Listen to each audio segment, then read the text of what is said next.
ॐ अज्ञानतिमिरन्धस्य ज्ञानाञ्जनशलाकया चक्षुरुन्मिलितं येन तस्मै श्रीगुरवे नमः। नमो विष्णुपादाय कृष्णप्रेष्ठाय भूतले श्रीमते भक्तिवेदान्त स्वामिनिति नामिने।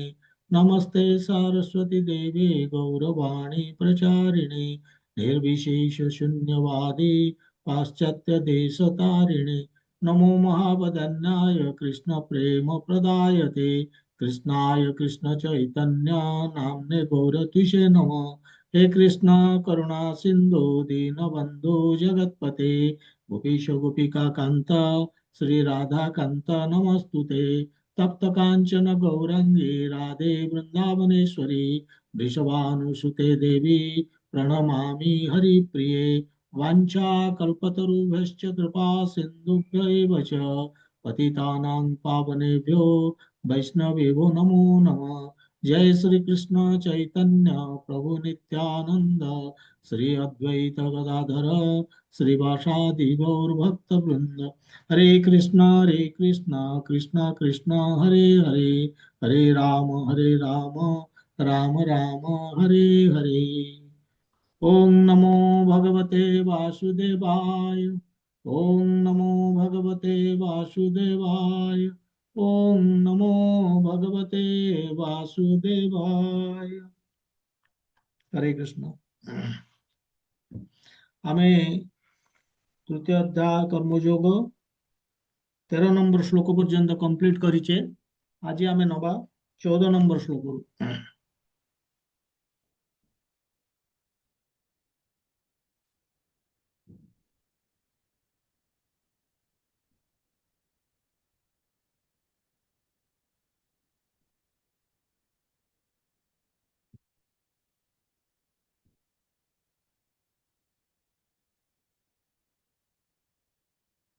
श्लोकटी एवळी। अर्णाद् भवन्ति भूतानि पर्जन्यादर्न सम्भव यज्ञात् भवति पर्जन्यो यज्ञः कर्म समुद्भव।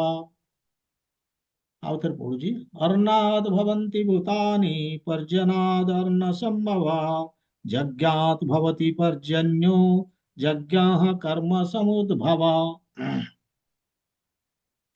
एटी कृष्ण वर्तमान भगवान कृष्ण कौन कहते ना बतौଛନ୍ତି अर्जुन को जे केमिति आमे पापरु दूरे रे रही पारिबा। यदि पापरु बंचिबा हुए हमको कौन करिया पड़िबो। आमे जहाँ सब ग्रहण करूचे हम जीवन रे पाउचे ताकू हमको भगवान को अर्पण करिवार अछि। ऑफरिंग ताले कौन हबो अर्पण कले कौन हबो ना आमे पापरु मुक्त हो जावा। जदि आमे अर्पण न कले ताले आमे भगवान कहउचंती से 12-13 नंबर श्लोक रे ऑलरेडी कहि सारलेनी। आमे जदि भगवान को अर्पण न करी कौनस जिंस आमे ग्रहण करूचे ताले आमे होचे पापी आमे होचे चोर एवं भौतिक प्रकृति हमको दंडित करिवो पनिशमेंट दबो। कौन पनिशमेंट दबो जेमती आमे चोरी कले बा पाप कले आमे जेल जाऊचे सेमती ए भौतिक दुनिया गोटे जेल। बारंबार ए जेल को हमको प्रकृति नहीं कि आसीबो ए शरीर मिलिबो एवं आमे एठी दुख कष्ट रे हमर जीवन काटुथिबा एई भली।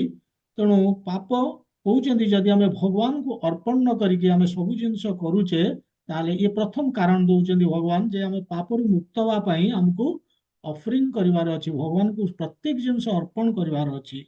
सेकंड रीजन भगवान कहउचंती जे काहे कि आमे ऑफर करिवा जे आमे जहाँ कर्म करूचे आमे सेगुड़ा निज ପାଇଁ एक्चुअली करूने आमे भगवान ପାଇଁ करूचे काहेकि ना भगवान ପାଇଁ काहेकि आमे करूचे ना आमे किछि ए दुनिया रे आमे किछि निजे बनेई पारिबानी।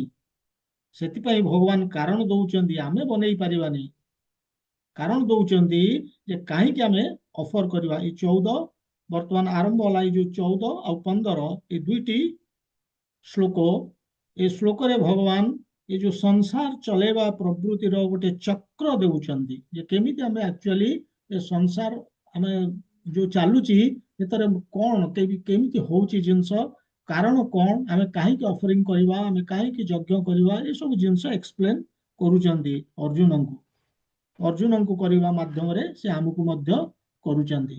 ତେବେ ଏଠି ଏ ଶ୍ଲୋକରେ ଅର୍ଣ୍ଣାଦ୍ ଭବନ୍ତି ଭୂତାନି, ଭୂତାନି ମାନେ ଯୋଉମାନଙ୍କର ଭୌତିକ ଶରୀର ଥାଏ, ଯୋଉମାନଙ୍କର ଅଛି ତାଙ୍କୁ ଭୂତାନି, ତାମାନେ ଜୀବଗଣ।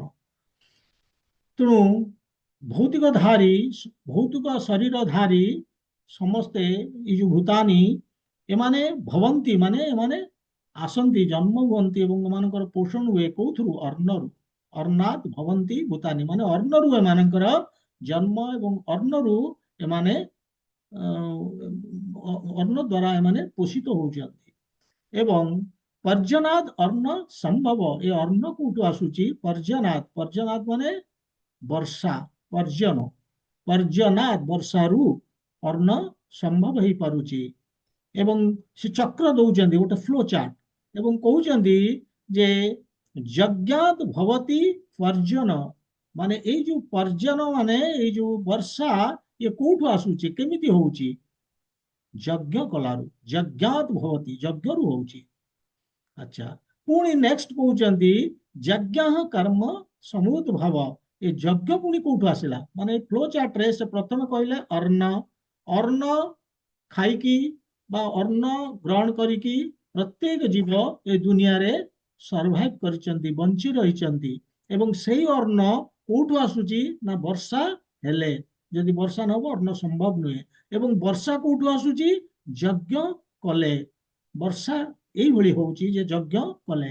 ଏବଂ ଯଜ୍ଞ କେମିତି ଆସିଲା, କର୍ମ ସମୁଦ୍ଭବ, ମାନେ ନିୟତ କର୍ମ ଆଚରଣ କଲେ, ଯୋଉଗୁଡ଼ିକ ଶାସ୍ତ୍ର ଅନୁମୋଦିତ କର୍ମ, ତାକୁ ଯଦି ଆମେ ପାଳନ କରିବା ତାହେଲେ ସେଇଥିରୁ ଆମେ କହୁଛେ ଯେ ସେଇଥିରୁ ଯଜ୍ଞ ଆସୁଛି। ନିୟତ କର୍ମ ପାଳନ କରିବା ଦ୍ୱାରା ଯଜ୍ଞ ସମ୍ଭବ ହଉଛି। ଆଉ ନିୟତ କର୍ମ କଣ ସେଟା ଆମେ ପରେ ଏକ୍ସପ୍ଲେନ କରିବା। ତେବେ ଏଇଭଳି ହେଲା ଶ୍ଲୋକଟି। ତେଣୁ ବର୍ତ୍ତମାନ ମୁଁ ୟାକୁ ସେୟାର କରୁଛି, ସେ ଷ୍ଟପ୍ କରିଦେଲି। ବର୍ତ୍ତମାନ ଆମେ ଆଲୋଚନା କରିବା।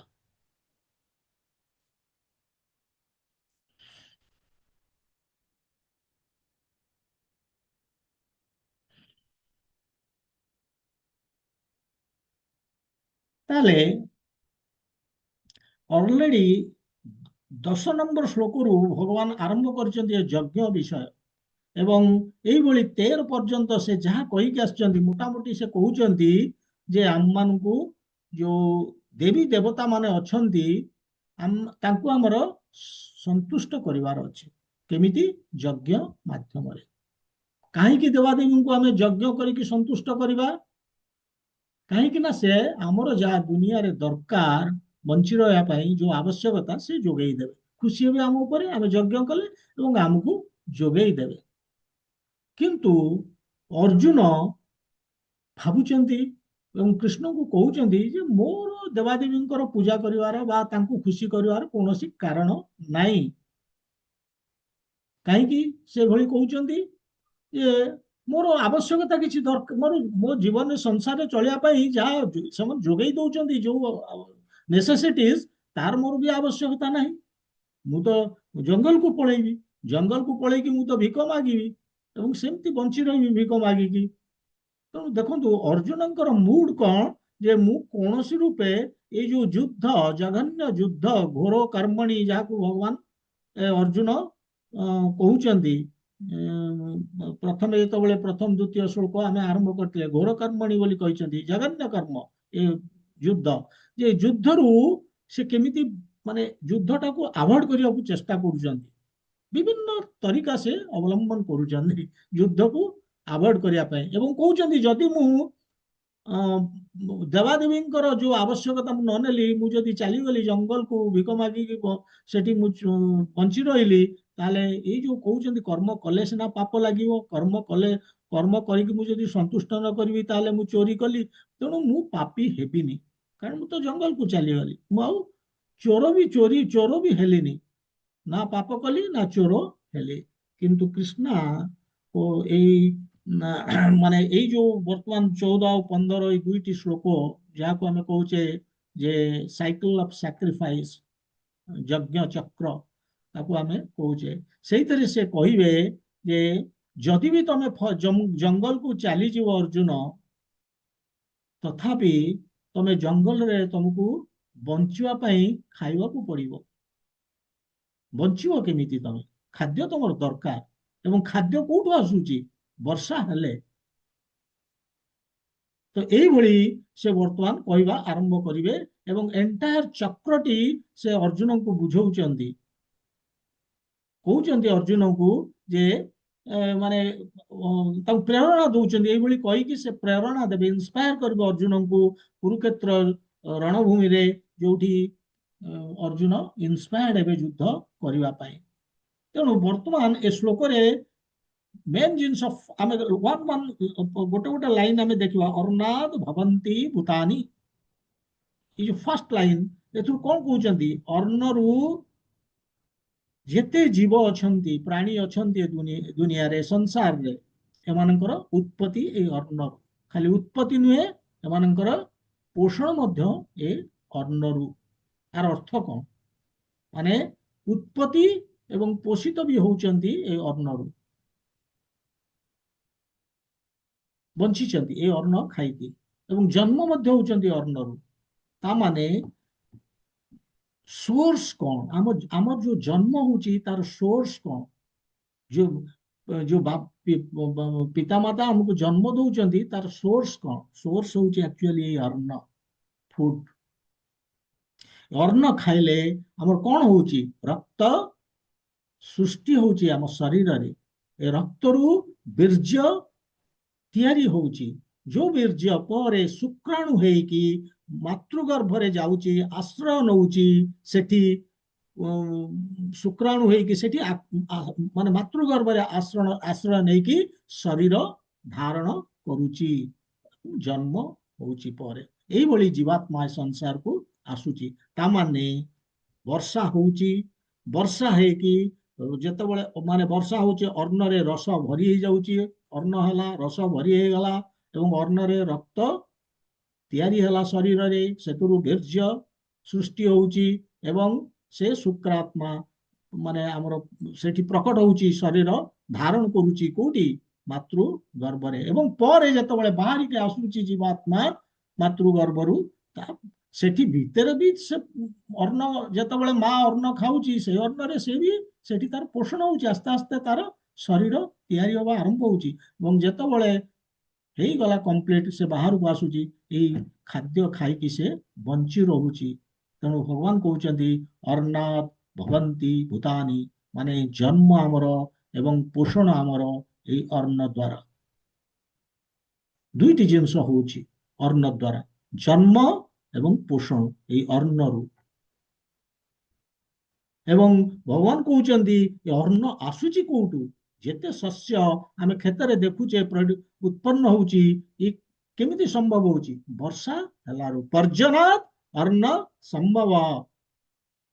ଏବଂ ଏଇଠି ଗୋଟେ ଇମ୍ପୋର୍ଟାଣ୍ଟ ଜିନିଷ, ଖାଲି ଅନ୍ନ ଅର୍ଥ କଣ?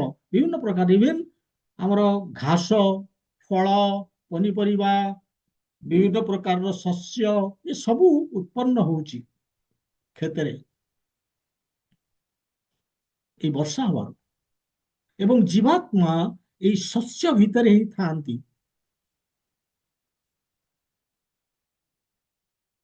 ଅର୍ଣ୍ଣର ଆଶ୍ରୟରେ ସେମାନେ ରହିଥାନ୍ତି ଏବଂ ପରେ ଧୀରେ ଧୀରେ, ଯୋଉ ମୁଁ କହିଲି ଅତୀତରେ, ବର୍ତ୍ତମାନ ପୂର୍ବରୁ, ସେ ଧୀରେ ଧୀରେ କେମିତି ମାତୃଗର୍ଭକୁ ଯାଆନ୍ତି ଏବଂ ସେଠି ଶରୀର ଧାରଣ କରନ୍ତି, ପୁଣି ଜନ୍ମ ହୁଏ ତାଙ୍କର।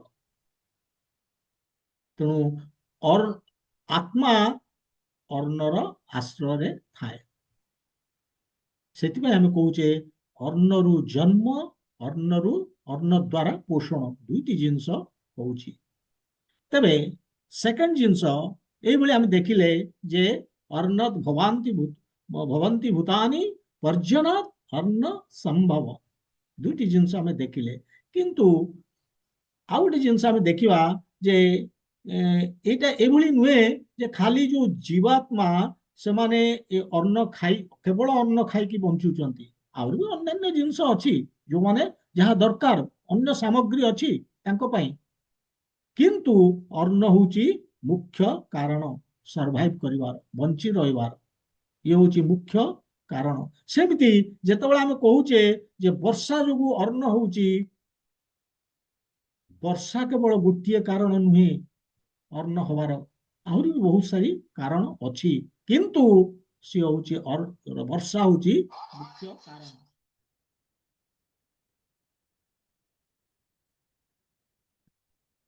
ମୁଁ ଟିକେ କ୍ଲାସ କରୁଛି, ପରେ କଥା ହେବି।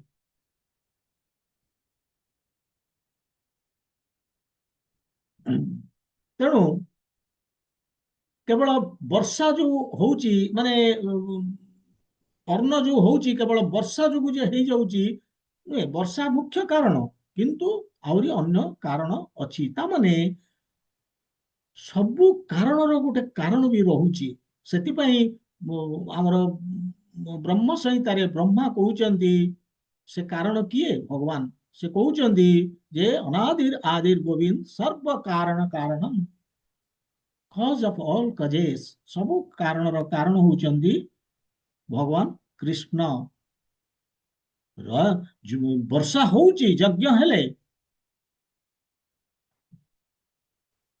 ମାନେ ଯଜ୍ଞ ଭବତି ପର୍ଯ୍ୟନ୍ତ, ସେଟା ଠିକ, କିନ୍ତୁ ଏବଂ ଏଇ ଯୋଉ ବର୍ଷା ହେଲେ, ମାନେ ଯଜ୍ଞ କଲେ ଯୋଉ ବର୍ଷା ହଉଛି, ଆମେ କଣ ଡେମିଗଡ୍ସକୁ, ଯୋଉ ଦେବାଦେବୀ ଏମାନଙ୍କୁ, ଏମାନଙ୍କ ପାଇଁ ଏ ଯଜ୍ଞଟି କରୁଛେ। କିନ୍ତୁ ଅଲ୍ଟିମେଟ ଅଲ୍ଟିମେଟ କାରଣ କିଏ? ସବୁ ଜିନିଷର କାରଣ କିଏ? ନିଜେ ହଉଛନ୍ତି ଭଗବାନ ଶ୍ରୀକୃଷ୍ଣ। ସିଏ ହଉଛନ୍ତି ଯଜ୍ଞେଶ୍ୱର, ସିଏ ହଉଛନ୍ତି ଯଜ୍ଞପତି, ସିଏ ହଉଛନ୍ତି ଯଜ୍ଞ ପୁରୁଷ, ସିଏ ଅର୍ଥାତ୍ ସିଏ ହଉଛନ୍ତି ଯଜ୍ଞର ମୁଖ୍ୟ ବେନିଫିସିଆରୀ, ସେହି ଉପଭୋକ୍ତା। ତେଣୁ ଆମେ ଯଦି କୃଷ୍ଣଙ୍କୁ ସନ୍ତୁଷ୍ଟ କରିଦେଲେ, ତାହେଲେ ସବୁ କିଛି ଆମର ସମ୍ଭବ ହେଇପାରିବ। ବେଳେ ବେଳେ ଅତି ବୃଷ୍ଟି ହେଇଯାଉଛି, ବେଳେ ବେଳେ ବୃଷ୍ଟି ବିଲକୁଲ ହଉନି। ବୃଷ୍ଟି ବହୁଳେ ସୃଷ୍ଟି ନାଶ, ବୃଷ୍ଟି ବିରଳେ ସୃଷ୍ଟି ନାଶ। এই ଦିଟାର କାରଣ ହଉଛି ଯଜ୍ଞ। ଦିଟାର କାରଣ, ବୃଷ୍ଟି ବହୁଳ ବୃଷ୍ଟି ବିରଳ, ଏ ଦିଟାର କାରଣ ହଉଛି ମାନେ ଯଜ୍ଞ ଏ ଦିଟାକୁ କଣ୍ଟ୍ରୋଲ କରୁଛି। ଭଗବାନଙ୍କୁ ପ୍ରସନ୍ନ କଲେ ବର୍ଷା ହବ, ଏବଂ ଭଗବାନଙ୍କୁ ପ୍ରସନ୍ନ କଲେ ଯୋଉ ଅତିବୃଷ୍ଟି ସେ ବି ଥମିଯିବ। ଯେମିତି ଗୋବର୍ଦ୍ଧନରେ ଯେତେବେଳେ ଭଗବାନ କୃଷ୍ଣ ଥିଲେ କୋଉଠି ବୃନ୍ଦାବନରେ, ଯେତେବେଳେ ପ୍ରବଳ ବର୍ଷା କରେଇଲେ ଇନ୍ଦ୍ର ରାଗିକି, ଇନ୍ଦ୍ରଙ୍କର ପୂଜା ବନ୍ଦ କରିଦେବା ପାଇଁ ଯେତେବେଳେ ଭଗବାନ କୃଷ୍ଣ କହିଲେ ଗୋପର ଲୋକମାନଙ୍କୁ, ଗୋପୀମାନଙ୍କୁ ଏବଂ ସର୍ବସାଧାରଣଙ୍କୁ ଯେତେବେଳେ କହିଲେ, ସେମାନେ ବନ୍ଦ କରିଦେଲେ। ରାଗିକି ଇନ୍ଦ୍ର ବହୁତ ଜୋରରେ ବର୍ଷା କରିବା ଆରମ୍ଭ କଲେ, ଅତିବୃଷ୍ଟି। କିନ୍ତୁ ତାଙ୍କୁ କୃଷ୍ଣ ସେ ଗୋବର୍ଦ୍ଧନ ପର୍ବତକୁ ପୁରା ଏଇ ଯୋଉ କାଣି ଆଙ୍ଗୁଠିରେ ଉପରକୁ ଉଠେଇକି ବର୍ଷା ଠୋପେ ବି ପକେଇ ଦେଇ ନଥିଲେ। କାହିଁକି? କାହିଁକି ନା ସେମାନେ ଭଗବାନ ଶ୍ରୀକୃଷ୍ଣଙ୍କର ନିର୍ଦ୍ଦେଶ ଅନୁସାରେ କାମ କରିଥିଲେ, ତାଙ୍କର କିଛି ଭୁଲ ନଥିଲା। ସେମାନେ ଯୋଉ ଯଜ୍ଞକୁ ବନ୍ଦ କରିଦେଲେ, ଇନ୍ଦ୍ରଙ୍କର ପୂଜାଟାକୁ ବନ୍ଦ କରିଦେଲେ, ସେଟା ଭଗବାନ କୃଷ୍ଣଙ୍କ ନିର୍ଦ୍ଦେଶରେ ସେମାନେ କରିଛନ୍ତି। ଏବଂ ଭଗବାନ କାହିଁକି ବନ୍ଦ କରିଦେଲେ? ଭଗବାନଙ୍କୁ ବନ୍ଦ କରିଦେବାର କାରଣ ଥିଲା ଯେ ଭଗବାନ ନିଜେ ଅଛନ୍ତି ବୃନ୍ଦାବନରେ, ସେଠି ଦେବାଦେବୀଙ୍କର ପୂଜା କରିବାର ଆବଶ୍ୟକତା କିଛି ନଥିଲା, କାରଣ ସେମାନେ ଭଗବାନଙ୍କ କଥା ମାନୁଛନ୍ତି। ତେଣୁ ଇନ୍ଦ୍ରଙ୍କର କର୍ତ୍ତବ୍ୟ ହେଉଛି ସେଠି ବର୍ଷା କରିବା, ଏବଂ ନର୍ମାଲ ବର୍ଷା ଯେମିତି ଦରକାର ସେଇଭଳି, ଅତିବୃଷ୍ଟି ନୁହେଁ କି ବୃଷ୍ଟି ବିରଳ ନୁହେଁ, ଏ ତାଙ୍କର କର୍ତ୍ତବ୍ୟ। ସେଥିପାଇଁ କୃଷ୍ଣ ତାଙ୍କୁ ପନିଶମେଣ୍ଟ ଦେଇଥିଲେ, ଏଇଭଳି ମାନେ ମାନେ ବୁଦ୍ଧି ଶିଖେଇଥିଲେ। ଗର୍ବ ହେଇଯାଇଥିଲା ଇନ୍ଦ୍ରଦେବଙ୍କର। ତେଣୁ ଏଇଭଳି, ତେଣୁ ସବୁର ବେନିଫିସିଆରୀ ବା ଯଜ୍ଞପତି ଯଜ୍ଞେଶ୍ୱର ହଉଛନ୍ତି ଭଗବାନ କୃଷ୍ଣ, ସର୍ବ କାରଣ କାରଣମ୍। ତେଣୁ ତାଙ୍କୁ ଆମର ପ୍ରସନ୍ନ କରିବାର ଅଛି। ଏଇ ଏଇ ଯୋଉ ଯଜ୍ଞ କଥା କୁହାହଉଛି, ଏ ଯଜ୍ଞ କୋଉଠୁ ଆସୁଛି? ଏଗେନ୍ ଭଗବାନ ଏଇଠି କହୁଛନ୍ତି ଏ ଚକ୍ର କେମିତି କମ୍ପ୍ଲିଟ ହବ ଦେଖନ୍ତୁ। ସେ କହୁଛନ୍ତି କର୍ମ ସମୁଦ୍ଭାବ, ଆମେ ଯୋଉ ନିୟତ କର୍ମ ଆମର, ଆମେ ଯେତେବେଳେ ସେ ନିୟତ କର୍ମକୁ ପାଳନ କରୁଛେ, ଯାହା ଶାସ୍ତ୍ର ଅନୁମୋଦିତ କର୍ମ, ସିଏ ଆମକୁ ବତଉଛି ଯଜ୍ଞ, ସେଇଥିରୁ ଆସୁଛି। ନିୟତ କର୍ମ କଲେ ହିଁ ଆମେ ଯଜ୍ଞ କରୁଛେ। ତେଣୁ ନିୟତ କର୍ମର ଅର୍ଥ କଣ? ଆକ୍ଚୁଆଲି ଆମେ ଦେଖିବା ଯେ ନିୟତ କର୍ମର ଅର୍ଥ ହଉଛି ଭଗବାନ ଶ୍ରୀକୃଷ୍ଣଙ୍କର ଇଚ୍ଛା ଅନୁସାରେ କର୍ମ କରିବା ବା ତାଙ୍କର ନିର୍ଦ୍ଦେଶକୁ ମାନି ଚାଲିବା, ପାଳନ କରିବା। ଏଇ ହଉଛି ଏଇ ଯୋଉ ଏଇଭଳି ଯୋଉ ଅନ୍ନାଦ୍ ଭବନ୍ତି ଭୂତାନି ପର୍ଯ୍ୟନାଦ୍ ଅନ୍ନ ସମ୍ଭବ ଯଜ୍ଞାଦ୍ ଭବତି ପର୍ଯ୍ୟନୋ ଯଜ୍ଞ କର୍ମ ସମୁଦ୍ଭବ, ଏ ଗୋଟେ ଚକ୍ର। This is the cycle. କିନ୍ତୁ ଏ ସାଇକେଲ କମ୍ପ୍ଲିଟ ହେଇନି। ଏ ସାଇକେଲ କମ୍ପ୍ଲିଟ, ଏଠି ତ ସାତଟି ଜିନିଷ ଭଗବାନ କହିବେ ସାଇକେଲଟି ଚକ୍ରଟି କମ୍ପ୍ଲିଟ ହେବା ପାଇଁ। ଏଠି ଚାରୋଟି ଜିନିଷ କହିଲେ। କଣ କହିଲେ? ଅର୍ଣ୍ଣାତ୍ ଭବନ୍ତି ଭୂତାନି, ଯେତେ ଜୀବଗଣ ଏ ଦୁନିଆରେ ଜନ୍ମ ହଉଛନ୍ତି ଏବଂ ବଞ୍ଚି ରହିଛନ୍ତି, ଦିଟି ଜିନିଷ ସମ୍ଭବ ହଉଛି ଅନ୍ନ ଯୋଗୁ। ସେ ଅନ୍ନ କୋଉଠୁ ଆସୁଛି? ଯେତେବେଳେ ବର୍ଷା ହଉଛି, ସେ ବର୍ଷା କୋଉଠୁ ଆସୁଛି, କେମିତି ହଉଛି? ଯଜ୍ଞ କଲେ। ଯଜ୍ଞ କୋଉଠୁ ଆସିଲା, କେମିତି ହେଲା ଯଜ୍ଞ? ଆମେ ଯେତେବେଳେ ନିୟତ କର୍ମ ପାଳନ କରୁଛେ, ଇଏ ହଉଛି ଚକ୍ର। ଯେତେବେଳେ ନିୟତ କର୍ମ କଣ? ଭଗବାନଙ୍କର ନିର୍ଦ୍ଦେଶ ମାନିବା, ଇଏ ହଉଛି ନିୟତ କର୍ମ। ତେଣୁ ଯଜ୍ଞ ଅର୍ଥାତ୍ କର୍ମଣ, ଯୋଉ କହିଥିଲେ 9 ନମ୍ବର ଶ୍ଲୋକରେ, ଯଜ୍ଞର ଅର୍ଥ ହଉଛି ଭଗବାନ କୃଷ୍ଣଙ୍କୁ ସନ୍ତୁଷ୍ଟ କରିବା, ଇଏ ହଉଛି ଯଜ୍ଞ। ତେଣୁ ଆକ୍ଚୁଆଲି ଯଜ୍ଞ କଣ? ଏଠି ଏଇ ଯୋଉ 14 ନମ୍ବର ଭାବାର୍ଥରେ ପ୍ରଭୁପାଦ ଯଜ୍ଞ କଣ ଏକ୍ସପ୍ଲେନ କରୁଛନ୍ତି, ଯୋଉ ପର୍ପଟଟି ତାର 75 ଭାଗ, ସେ ଆମକୁ ଏଇ ଶିକ୍ଷା ଦଉଛନ୍ତି କଣ, ଯେ ଯଦିଓ ଆମର ଦେବାଦେବୀଙ୍କର ପୂଜା କରିବାର କର୍ତ୍ତବ୍ୟ ରହିଛି, କିନ୍ତୁ ଏ ଦେବାଦେବୀ ମାନେ କିଏ? ଏମାନେ ହଉଛନ୍ତି ବିଭିନ୍ନ ଅଙ୍ଗ ପ୍ରତ୍ୟଙ୍ଗ କୃଷ୍ଣଙ୍କ ଶରୀରର। ପ୍ରତ୍ୟେକ ଦେବାଦେବୀ ହଉଛନ୍ତି ଇନ୍ଦ୍ରଙ୍କର, ସରି, କୃଷ୍ଣଙ୍କର ଶରୀରର ବିଭିନ୍ନ ଅଙ୍ଗ ପ୍ରତ୍ୟଙ୍ଗ। ଯଦି ଆମେ କୃଷ୍ଣଙ୍କୁ ସାଟିସ୍ଫାଇ କଲେ, ଅଟୋମେଟିକାଲି ସେମାନେ ସାଟିସ୍ଫାଇଡ ହେଇଯିବେ ଦେବାଦେବୀ ମାନେ। ତାଙ୍କୁ ସେପାରେଟଲି ସାଟିସ୍ଫିକ୍ସ, ତାଙ୍କର ସନ୍ତୁଷ୍ଟି କରିବା ଆବଶ୍ୟକତା ନାହିଁ। ଆମେ ଯେତେବେଳେ ଗଛର ମୂଳରେ ପାଣି ଦଉଛେ, ଆଉ ଶାଖା ପ୍ରଶାଖା ପତ୍ର ପୁଷ୍ପ ଫଳରେ ପାଣି ଦେବାର ଆବଶ୍ୟକତା ନାହିଁ। ଯଦି ଆମେ ଖାଦ୍ୟ ଦଉଛେ ପେଟକୁ, ତାହେଲେ ହାତ ଗୋଡ଼ ଆଙ୍ଗୁଠି ଏସବୁକୁ ଖାଦ୍ୟ ଦେବାର ଆବଶ୍ୟକତା ନାହିଁ, ସେମାନେ ଅଟୋମେଟିକାଲି ପାଇଯିବେ।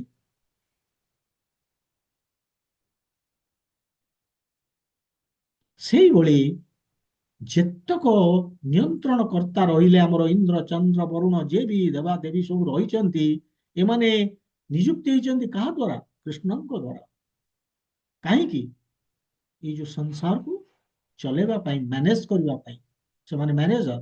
ସେମାନେ ହଉଛନ୍ତି କୃଷ୍ଣଙ୍କର ବିଭିନ୍ନ ଅଙ୍ଗ ପ୍ରତ୍ୟଙ୍ଗ। ବିରାଟ ପୁରୁଷ କୃଷ୍ଣ, ତାଙ୍କର ବିଭିନ୍ନ ଅଙ୍ଗ ପ୍ରତ୍ୟଙ୍ଗ ଶରୀରର, ଏବଂ କୃଷ୍ଣ ହଉଛନ୍ତି ମୂଳ। ଆମେ ଯଦି କୃଷ୍ଣଙ୍କୁ ସାଟିସ୍ଫାଇ କରିଦେଲେ, ତାହେଲେ ଆମେ ଭଗବତ ପ୍ରସନ୍ନତା ପାଇଁ କାମ କଲେ।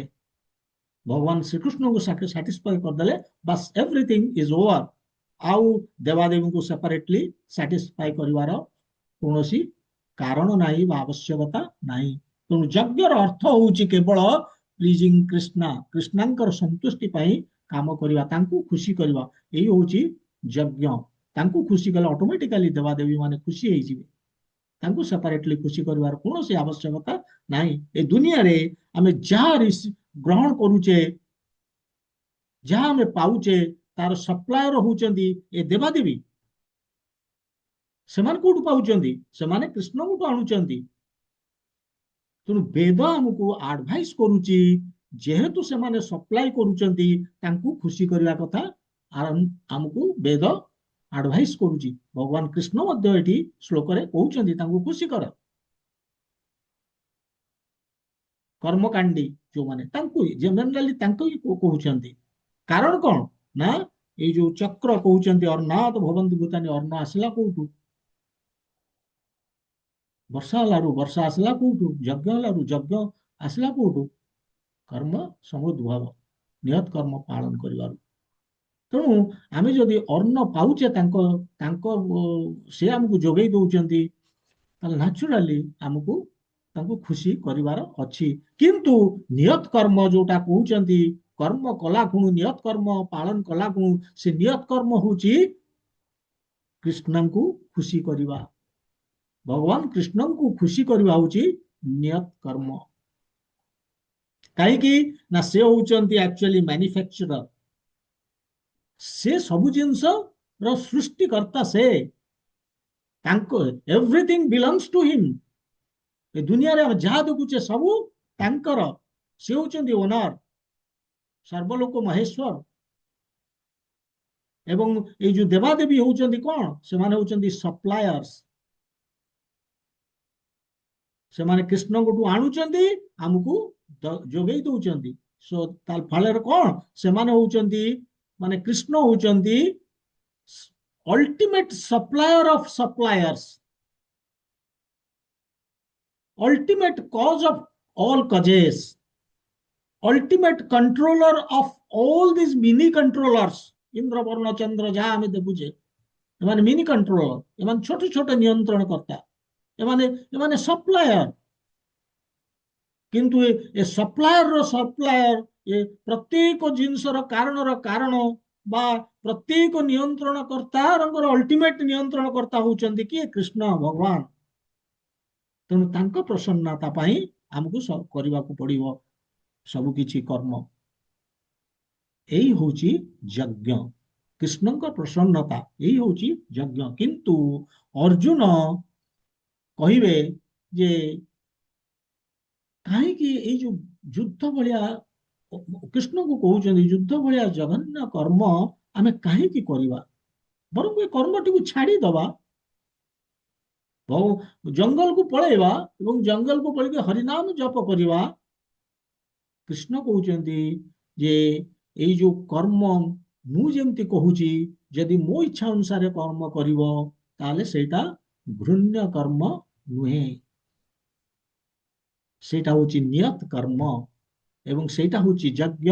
ଯୋଉ କର୍ମରେ ଆମେ କର୍ମ ଦ୍ୱାରା ଭଗବାନ କୃଷ୍ଣଙ୍କୁ ଆମେ ସନ୍ତୁଷ୍ଟ କରୁଛେ, ତାକୁ ଆମେ କହୁଛେ ଯଜ୍ଞ।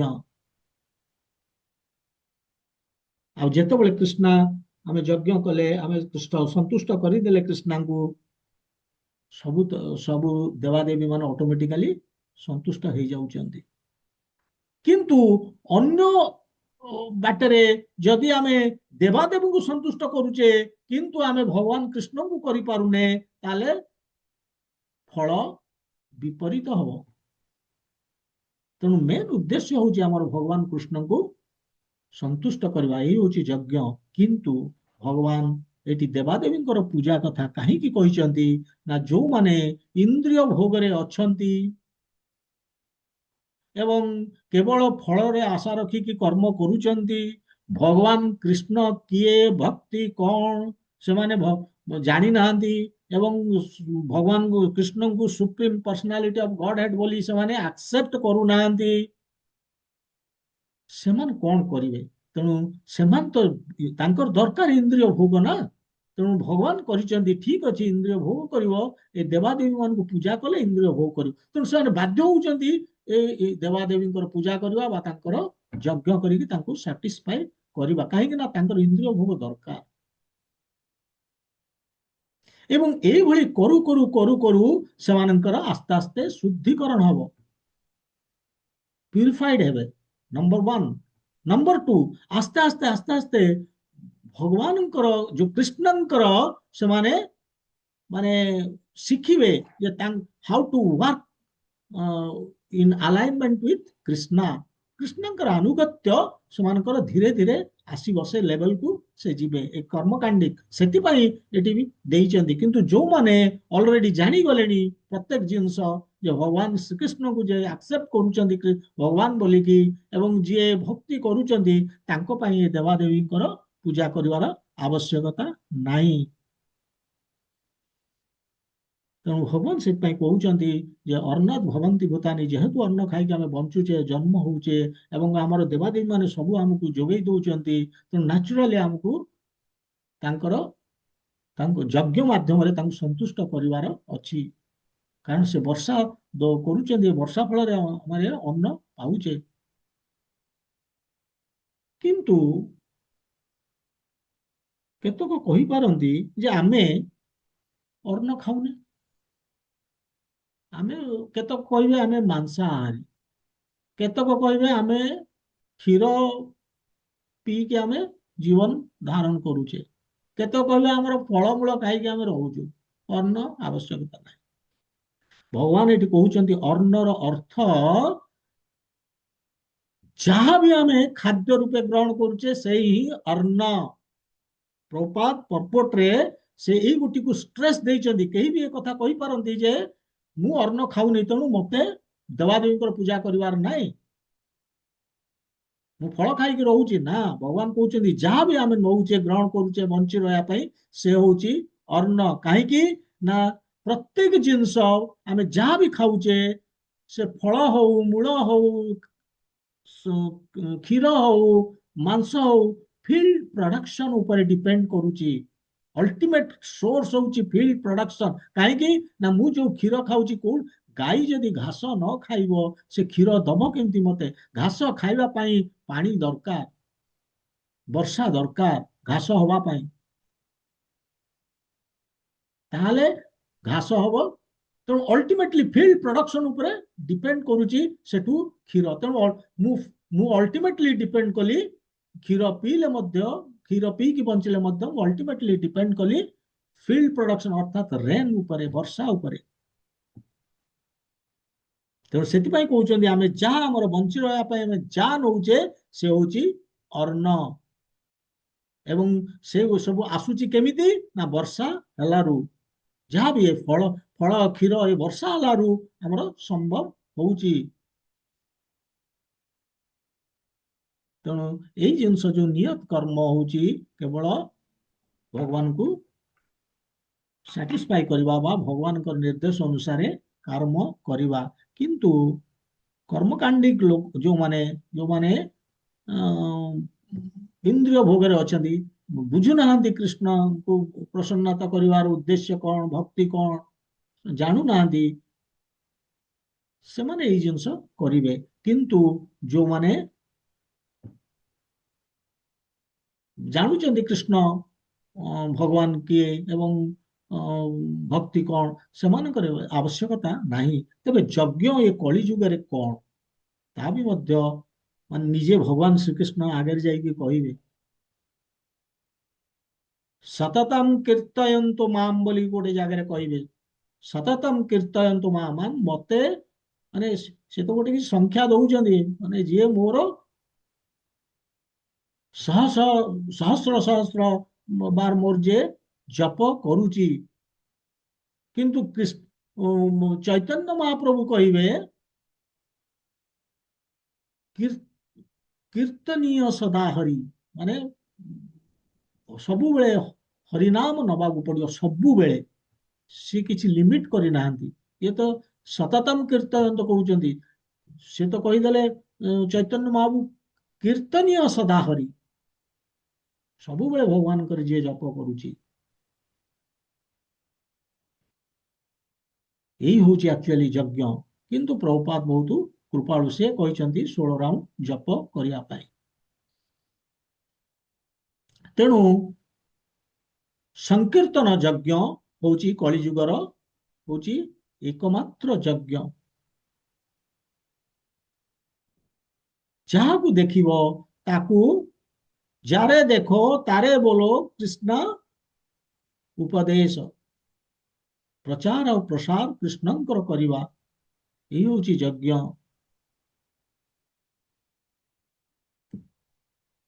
ଭଗବାନଙ୍କର ଜପ କରିବା, ଏଇ ହଉଛି ଯଜ୍ଞ। ଯଦି ଆମେ ଏଇଭଳି କଲେ ତାହେଲେ ଆକୁ ଆମେ କହୁଛେ କର୍ମଯଜ୍ଞ। ଏଇ ହଉଛି ଆମର କର୍ମ କରିବାର ବେଷ୍ଟ ତରିକା। ଆମେ ଆଉ, ଆମକୁ କେହି କହିବେନି ଯେ ଆମେ ଚୋର ବା ଆମେ ପାପୀ, କେହି କହିବେନି। ପ୍ରପାତ ଗୋଟେ ଆଉ ଗୋଟିଏ ଭଲ ଜିନିଷ କହୁଛନ୍ତି ଯେ ଏ ମାନେ ଯେତେବେଳେ ସଂକ୍ରାମକ ରୋଗ ହୁଏ ସେତେବେଳେ କଣ ହୁଏ, ପ୍ରତିରୋଧକ ଶକ୍ତି ଆମର ସୃଷ୍ଟି କରାଯାଏ ଯେ ନ ହବା ପାଇଁ ପ୍ରଥମ ହଉଥିଲା ଟୀକା ନଉଥିଲେ ଭ୍ୟାକ୍ସିନେସନ।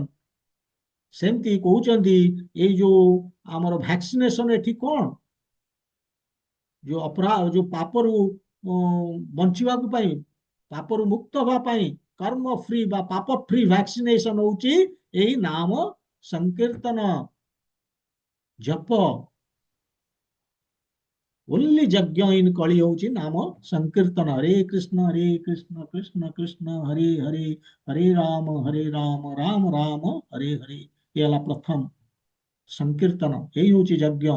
ତାଙ୍କର ନିର୍ଦ୍ଦେଶକୁ ମାନି ଚଳିବା, କାହାର କୃଷ୍ଣଙ୍କର, ତାଙ୍କର ଇଚ୍ଛା ଅନୁସାରେ ତାଙ୍କ ଇନଷ୍ଟ୍ରକ୍ସନ ଅନୁସାରେ ଆମକୁ କାର୍ଯ୍ୟ କରିବାକୁ ପଡିବ। ତାଙ୍କ ଇନଷ୍ଟ୍ରକ୍ସନ କଣ, ତାଙ୍କର ଇଚ୍ଛା କଣ, ଏଇ ଶ୍ରୀମଦ୍ ଭଗବତ ଗୀତାରେ ସମ୍ପୂର୍ଣ୍ଣ ରୂପେ ସେ ଯାହା କହୁଛନ୍ତି ସେଇ ଜିନିଷ ଆମକୁ ପାଳନ କରିବାକୁ ପଡିବ। ଇଏ ହେଲା ନମ୍ବର 2। ନମ୍ବର 3, ଆମେ ଯେକୌଣସି ଜିନିଷ ଦୁନିଆରେ ଗ୍ରହଣ କରୁଛେ ବିନା ଅଫରିଂ ରେ ତାକୁ ଗ୍ରହଣ କରିବାନି। ପ୍ରତ୍ୟେକ ଜିନିଷ ମାନେ ଭଗବତ ଅର୍ପଣ ପରେ ହିଁ ଆମେ ଗ୍ରହଣ କରିବା। ତିନୋଟି ଜିନିଷ ପ୍ରଭୁପାଦ ଇମ୍ପୋର୍ଟାନ୍ସ ଦେଇଛନ୍ତି ଯେ ଏଇ ହେଲା ଆମର ଯଜ୍ଞ। ସଂକୀର୍ତ୍ତନ ଯଜ୍ଞ କଳି ଯୁଗରେ, ସେକେଣ୍ଡ ଭଗବାନଙ୍କର ନିର୍ଦ୍ଦେଶ ଅନୁସାରେ କର୍ମ କରିବା ତାଙ୍କର ସନ୍ତୁଷ୍ଟି ପାଇଁ, ଥାର୍ଡ ଯାହା କିଛି ଆମେ ଜୀବନରେ ଗ୍ରହଣ କରୁଛେ ଭଗବାନଙ୍କୁ ବିନା ଅର୍ପଣ ମାନେ ଅର୍ପଣ ନ କରିକି ଗ୍ରହଣ ଆମେ କରିବାନି। ଏ ତିନୋଟି ଜିନିଷ ହେଲେ ଆମେ ଯଜ୍ଞ କରୁଛେ। ଦେବାଦେବୀ ପୂଜା କରିବାରେ କୌଣସି ଆବଶ୍ୟକତା ହିଁ ନାହିଁ। ତେବେ ଏଇଭଳି ଆମେ ଦେଖିଲେ, ଆମେ 15 ଆଜି ଯିବାନି 16 ନମ୍ବର, କାହିଁକି ନା ଟିକେ ହେଭି ହେବ, ଇଏ ବି ଟିକେ ଲମ୍ବା ଚାଲିବ 16, ଏବଂ ଆମେ ଏତିକିରେ ରହିବା। ବରଂ ତାର ସାରାଂଶଟି ମୁଁ କହିଦଉଛି ଯେ ଆମକୁ ଏ ଶ୍ଲୋକରେ ଭଗବାନ କହୁଛନ୍ତି ଯେ ଆମକୁ ପାପରୁ ବଞ୍ଚିବାକୁ ହବ, ପାପ ମୁକ୍ତ ହବାକୁ ପଡିବ ଏଇ ଯଜ୍ଞ ଦ୍ୱାରା।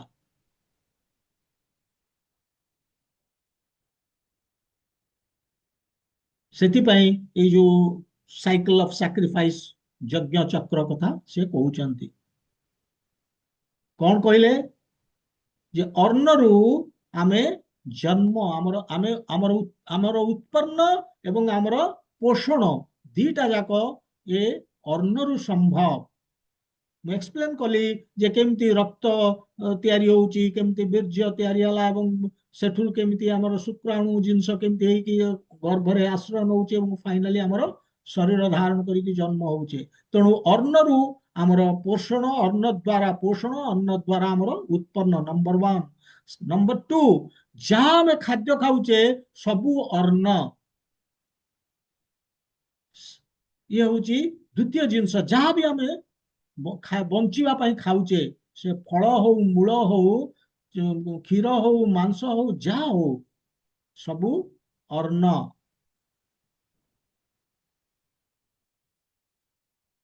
ଏବଂ ସେ ଅନ୍ନ କାହିଁକି ସେମାନେ ଅନ୍ନ, ନା ତାଙ୍କର ସେ ମାନେ ଫିଲ୍ଡ ପ୍ରଡକ୍ସନ ଉପରେ ଡିପେଣ୍ଡ କରୁଛନ୍ତି। ସେ ମାଂସ ଯିଏ ଯିଏ ପତ୍ର ଖାଉଛି ଏବଂ ତାର ମାଂସ ଆସିବ କେମିତି, ସେ କଣ ଖାଇଛି ଯେ ତାର ବଡିରେ ଫ୍ଲେଶ ଆସିଛି? ସେ ତ କିଛି ଗୋଟେ ଖାଇଛି, ଯୋଉ ଯୋଉ ଜିନିଷ ଖାଇଲା ସେ ଆସିଲା କୋଉଠୁ? ସେ ଶସ୍ୟ ନ ଖାଇ ପାରିଥାଇପାରେ। ତେଣୁ ବର୍ଷା ହେଲେ ଇଏ ସମ୍ଭବ ହବ, ସେଇ ଜିନିଷଟି ତିଆରି ହଉଛି, ସେ ଖାଉଛି ଏବଂ ମାଂସ ଆସୁଛି। ଗାଈ ଯେମିତି ଘାସ ଖାଉଛି, ସେ ଘାସ ଖାଇଲା ଫଳରେ କ୍ଷୀର ଆସୁଛି। ଘାସ ଆସୁଛି କେମିତି, ବର୍ଷା ହେଲେ। ତେଣୁ ପ୍ରତ୍ୟେକ ଜିନିଷ ଆମେ ଦେଖୁଛେ ଯେ ଅନ୍ନ ଖାଇକି ଯାହା ଖାଉଛନ୍ତି ସେଟା ଅନ୍ନ, ଏବଂ ସେଇଥିରେ ଆମେ ବଞ୍ଚି ରହୁଛନ୍ତି, ଏବଂ ତାକୁ ଆମେ କହୁଛେ ଯେ ବର୍ଷା ଯୋଗୁ ସେ ସମ୍ଭବ ହେଲା, ଏବଂ ସେ ବର୍ଷା ଆସିଲା ଯଜ୍ଞ ଯୋଗୁ, ଯଜ୍ଞ ଆସିଲା ନିୟତ କର୍ମ ଯୋଗୁ। ନିୟତ କର୍ମ କଣ, ଭଗବାନ କୃଷ୍ଣଙ୍କର ନିର୍ଦ୍ଦେଶ ଅନୁସାରେ କର୍ମ କରିବା, ଇଏ ହେଲା ନିୟତ କର୍ମ। ଗୁରୁ ଏବଂ କୃଷ୍ଣ ଏମାନଙ୍କର ନିର୍ଦ୍ଦେଶ ଅନୁସାରେ କାମ କରିବା, ଇଏ ହଉଛି ଯଜ୍ଞ।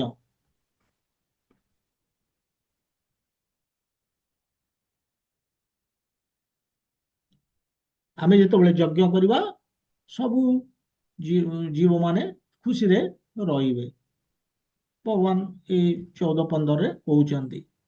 ତେଣୁ ଯେତେବେଳେ ଆମେ ଭଗବାନ କୃଷ୍ଣଙ୍କ ପ୍ରସନ୍ନତା ପାଇଁ ଆମେ କାମ କଲେ, ସେଇଟା ହିଁ ଯେତେବେଳେ ଯଜ୍ଞ, ତାହେଲେ ଆଉ ଦେବାଦେବୀ ମାନଙ୍କର ସେପାରେଟଲି କିଛି ସନ୍ତୁଷ୍ଟ କରିବା ବା ତାଙ୍କୁ ଖୁସି କରିବାର ଆବଶ୍ୟକତା ଆଉ ନାହିଁ। କାହିଁକି? ଆମେ ମୂଳରେ ପାଣି ଦଉଛେ, ଆମେ ଆଉ ଡାଳ ପତ୍ର ଇଏରେ ପାଣି ଦବାର ଆବଶ୍ୟକତା ନାହିଁ। କାହିଁକି? ନା ଏମାନେ ହଉଛନ୍ତି ସେଇ କୃଷ୍ଣ ବୃକ୍ଷର, ଏମାନେ ହଉଛନ୍ତି ବିଭିନ୍ନ ଶାଖା ପ୍ରଶାଖା ବା ଅଙ୍ଗ ପ୍ରତ୍ୟଙ୍ଗ। ଏମାନେ ଅଟୋମେଟିକାଲି ଖୁସି ହେବେ କୃଷ୍ଣଙ୍କୁ ଖୁସି କଲା ମାନେ। ଏବଂ ସବୁ ଜିନିଷ କୃଷ୍ଣଙ୍କର, যেটা ମନେ ରଖିବାକୁ ପଡିବ, ସବୁ ହଉଛି କୃଷ୍ଣଙ୍କର। ସେ ହଉଛନ୍ତି ମ୍ୟାନୁଫ୍ୟାକ୍ଚର, ସେ ହଉଛନ୍ତି ସପ୍ଲାୟର ଅଫ ସପ୍ଲାୟର, ସେ ହଉଛନ୍ତି କଣ୍ଟ୍ରୋଲର ଅଫ କଣ୍ଟ୍ରୋଲର, ସେ ହଉଛନ୍ତି କଜ ଅଫ ଅଲ କଜେସ, ସର୍ବ କାରଣ କାରଣ। ସେଥିପାଇଁ ଆମେ ଭଗବାନ କୃଷ୍ଣଙ୍କର ମାନେ ଖୁସି ପାଇଁ କାମ କରିବା। ଭଗବତ ପ୍ରସନ୍ନତା ହଉଛି ଆମର ଉଦ୍ଦେଶ୍ୟ। ଏଇ ହଉଛି ଯଜ୍ଞ, ଭଗବତ ପ୍ରସନ୍ନତା। କିନ୍ତୁ ଯୋଉମାନେ କର୍ମକାଣ୍ଡିକ, ଅର୍ଥାତ୍ ଯୋଉମାନେ ଫଳରେ ଆଶା କରିକି କର୍ମ କରୁଛନ୍ତି ଇନ୍ଦ୍ରିୟ ଭୋଗ ପାଇଁ, ସେମାନଙ୍କୁ ଦେବାଦେବୀଙ୍କର ପୂଜା କରିବାକୁ ପଡିବ। କାହିଁକି? ନା ସେମାନେ କୃଷ୍ଣକୁ ଭଗବାନ ରୂପେ ଗ୍ରହଣ କରିନାହାନ୍ତି, ତାଙ୍କର ଦରକାର ଇନ୍ଦ୍ରିୟ ଭୋଗ। ଭଗବାନ କହୁଛନ୍ତି ଠିକ ଅଛି ଇନ୍ଦ୍ରିୟ ଭୋଗ କରିବ, କିନ୍ତୁ କେମିତି କରିବ? ନା ଦେବାଦେବୀଙ୍କର ପୂଜା କରିବ। ଭଗବାନଙ୍କର ଉଦ୍ଦେଶ୍ୟ ହଉଛି ଏ ଦେବାଦେବୀଙ୍କର ପୂଜା କରୁ କରୁ ଆସ୍ତେ ଆସ୍ତେ ସେ ହାୟର ଲେଭେଲକୁ ଆସିବେ, ଶୁଦ୍ଧିକରଣ ହବ, ହାୟର ଲେଭେଲକୁ ଆସିବେ ଏବଂ ଭଗବାନଙ୍କ ପାଖରେ ସେ ପହଞ୍ଚିବେ ଅଲ୍ଟିମେଟଲି, ଏ କର୍ମକାଣ୍ଡି ଲୋକମାନେ। ତେଣୁ ଏଇଭଳି ଭଗବାନ କହିଲେ, ଯଦି ଆମେ ଆମର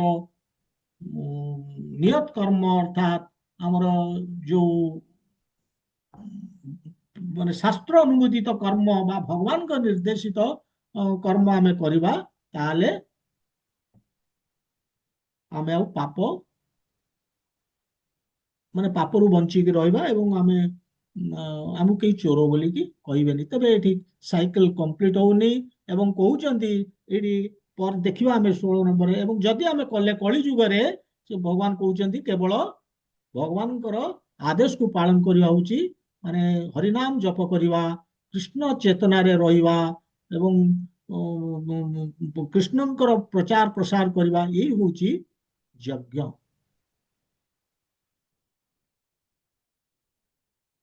ତାହେଲେ ଆମେ ପାପମୁକ୍ତ ହେଇପାରିବା ଏବଂ ଆମେ ଯାହା ଜୀବନରେ ଗ୍ରହଣ କରୁଛେ ସବୁ ଭଗବାନଙ୍କୁ ଅର୍ପଣ କରିକି ଆମେ ଗ୍ରହଣ କରିବା। ଏହା ହିଁ ହଉଛି ସାରାଂଶ ଏ ଶ୍ଲୋକର। କିନ୍ତୁ ଏଠି କମ୍ପ୍ଲିଟ ହେଇନି, ଏଠି 4ଟି କଥା କହିଛନ୍ତି, ପୁଣି 3ଟି କଥା କହିବେ ଚକ୍ରଟି କମ୍ପ୍ଲିଟ ହେବା ପାଇଁ। ଏବଂ ଆମେ 15 ନମ୍ବର ଶ୍ଲୋକ ଯେତେବେଳେ ଆଲୋଚନା କରିବା, ଆମର ଏଇ ଯୋଉ ଯଜ୍ଞର ଚକ୍ର ଇଏ କମ୍ପ୍ଲିଟ ହବ। ହରେ କୃଷ୍ଣ। ଆଜି ଆମେ ଏତିକିରେ ବିରାମ କରିବା। ग्रंथराज श्रीमद् भगवद गीता की जय, श्रीला प्रभुपाद की जय, गौर भक्त वृंद की जय। हरे कृष्ण।